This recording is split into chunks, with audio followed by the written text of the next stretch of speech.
The day my husband filed for divorce, he also handed police a story about me that could have taken my children away. He stood in our driveway with his lawyer friend, one hand wrapped in a bandage, and looked at me like I was already guilty. Then he said, quietly enough to sound civilized, that custody would be simple now. But I didn't know the neighbor's security camera had already captured the exact moment they staged the whole thing. If you like calm revenge and ruthless justice, stay with me. This one starts with a lie on official paper and ends with the truth tearing it apart. My name is Hazel Mercer. I was 40 years old, a social worker, and the kind of woman people misread because I don't panic loudly. I spent my career walking into homes full of fear, anger, addiction, denial, and grief, then sorting out what actually happened from what people wanted to claim had happened. I learned early that the loudest version of a story is rarely the truest one. I document everything: dates, times, statements, follow-ups, patterns. When your work involves children and families, memory is never enough. Facts have to stand on their own. That habit saved me. My husband thought patience meant weakness. He confused restraint with surrender. That was the first mistake that cost him everything. Evan had always loved appearing reasonable. He was one of those men who spoke softly in public, held doors open, remembered birthdays, and let everyone assume he was safe because he never raised his voice in front of witnesses. At home, he used that same calm tone to say cruel things and make them sound practical. If I questioned a missing transfer from our joint account, he would sigh and say, "Hazel, not everything is a crisis." If I reminded him he forgot Jonah's speech appointment or Emma's choir form, he would smile like I was adorable and say, "That's why our family has you." It sounded like praise until you lived inside it. His best friend Nolan was worse. Nolan was a lawyer who treated rules like tools for whoever reached them first. He came over for dinner, drank our wine, and joked that half the world lost because they didn't understand paperwork. Evan laughed too hard at that line. I remember it now because some jokes are really confessions in costume. The filing happened on a Thursday afternoon in April. I came home from a school district meeting, still carrying a folder of case notes, and saw Evan standing in the driveway beside Nolan. Nolan held a leather briefcase. Evan had a white bandage wrapped around his forearm and the expression of a man rehearsing innocence. Even before I stepped out of the car, I knew they had prepared something. Evan walked toward me first and handed over a thick envelope. "You've been served." I opened it right there in the driveway. Divorce petition, motion for temporary custody, emergency request, and then the police report. According to that report, I had thrown a ceramic bowl at him in our kitchen the night before after an irrational verbal episode. He claimed I had become unstable, aggressive, and unsafe around the children. He claimed he feared for Emma and Jonah. He claimed he had tried to stay calm. I looked up at the bandage on his arm. "You filed a false police report," I said. Nolan adjusted his tie and answered before Evan could. "Let's all stay respectful here." That's when I understood the betrayal wasn't just the divorce, it was the strategy. They weren't ending a marriage. They were trying to erase me as a mother. If the report stood long enough to shape the early custody narrative, I could lose more than weekends and holidays. I could lose the center of my children's daily lives, school mornings, homework at the kitchen table. Ava, sorry. Emma forgetting her flute and calling me, not him. Jonah crawling into my bed after a nightmare because he still trusted my breathing more than the dark. I could also lose my professional credibility. Social work is not a field where accusations of violence just slide off. Even a false report can stain you before truth gets the chance to put its shoes on.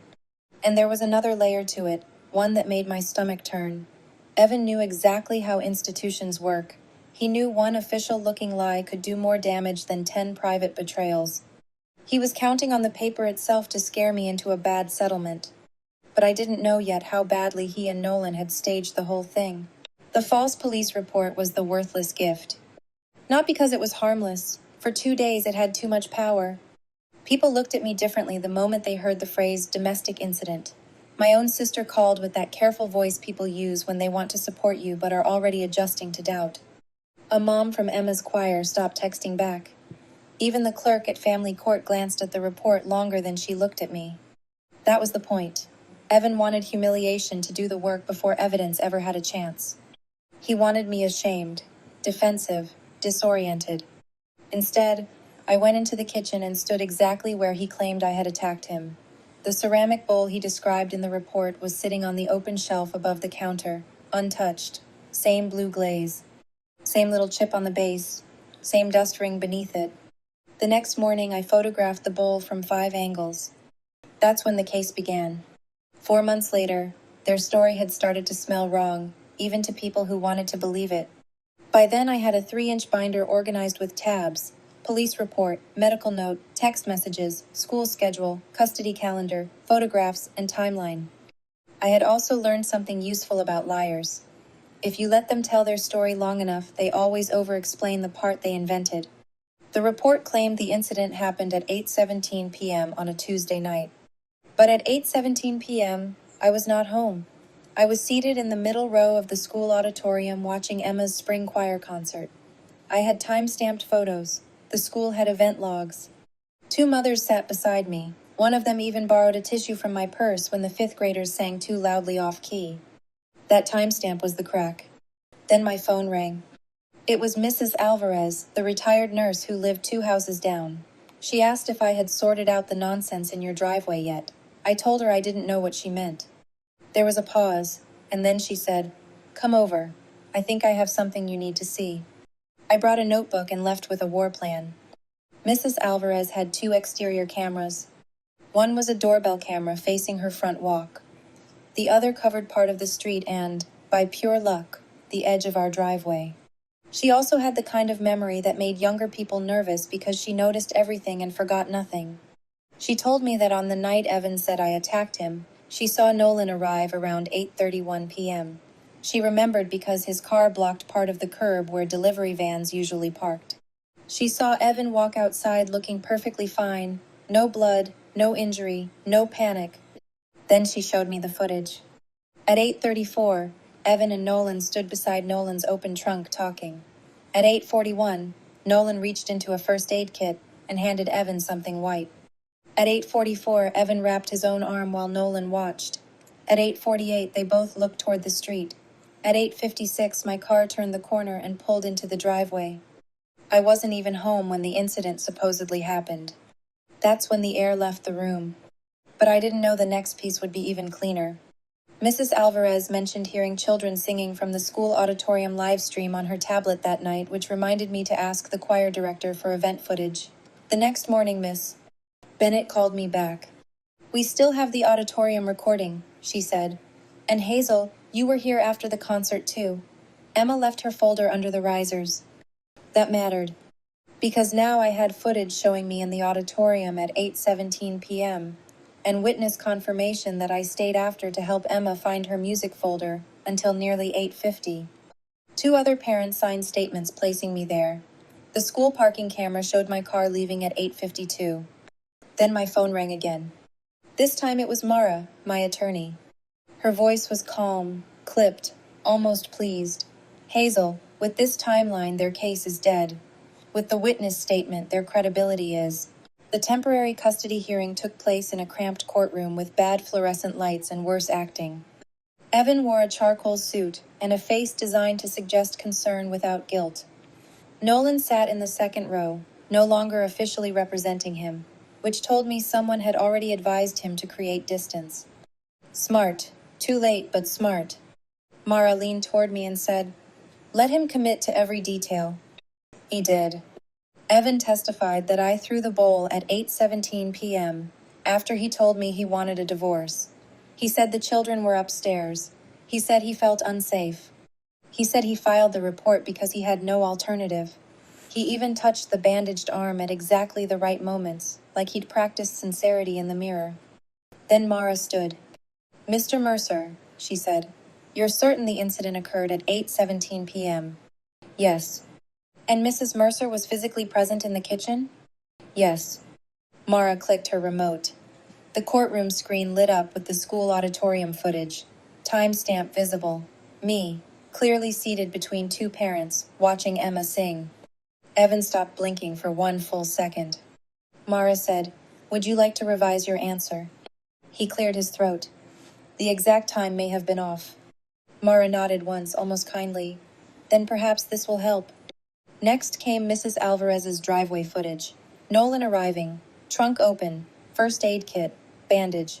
Evan wrapping his own arm. Silence hit the courtroom like a dropped weight. Nolan shifted in his seat. Evan stared straight ahead. That's when Mara held up the photographs of the ceramic bowl still intact on my kitchen shelf. The object Mr. Mercer says was thrown and shattered, she said, appears neither thrown nor shattered. Nolan stood halfway up from the gallery. Your Honor, this is... The judge cut him off so fast the words died in the air. Counselor, you are not appearing in this matter. Sit down. He sat. Then Mrs. Alvarez testified. Then Miss Bennett. Then one of the choir parents. Calm voices. Clear times. No drama. Just sequence. Finally, Mara looked at me. Mrs. Mercer, where were you at 8:17 p.m.? I answered without turning toward Evan. Watching my daughter sing. Evan finally spoke directly to me. Hazel, you're trying to ruin me. I kept my eyes on the judge. No, I'm correcting the record. Once the timeline collapsed, everything else followed quickly. The judge found Evan's allegations not credible and described the evidence as strongly suggestive of a staged incident. The emergency custody request was denied immediately. My parenting time stayed intact. His attempt to weaponize fear against me failed in less than an hour. But the real justice came in layers. First, Mara moved to enter the footage, witness statements, and photographs into the divorce record. Granted. Second, the district attorney's office reviewed the false report once the hearing transcript and exhibits were forwarded. The threat hanging over me evaporated. Charges were never pursued further. The case against me died where it should have under the weight of facts. Third, Evan's credibility was destroyed for the rest of the divorce. Every request he made after that had to crawl through the wreckage of his own lie. He did not get the benefit of the doubt again. And then the judge turned to the part that mattered most to me. Custody. He noted that fabricating or exaggerating domestic violence allegations for litigation advantage raised serious concerns about a parent's judgment. He did not award Evan the leverage he came for. He lost ground instead. Decision-making authority tilted my way. His friend Nolan was mentioned in open court with the phrase possible collusion, which was the closest thing to a public funeral his reputation could get without a casket. That was the twist Evan never anticipated. He thought a false police report would make me small. Instead, it made him visible. A year later, my house felt different. Lighter. Emma practiced choir in the living room again without scanning adult faces for tension. Jonah stopped asking if police were coming back. That question alone would have justified every ounce of ruthless patience I used. I still work as a social worker. I still keep notes. I still believe calm is a form of power, but only when it moves. Silence alone does nothing. Documentation does. Timing does. Truth, presented properly, does. Evan underestimated the one thing he should have feared most, not my anger, my discipline. He wanted me frantic. Instead, I became precise. He wanted me ashamed. Instead, I built a timeline. He wanted the system to believe his version first and never look back. Instead, the record now says exactly what he tried to do. Moral: when someone tries to frame you, do not waste your best energy performing innocence. Build proof. Let facts outlast panic.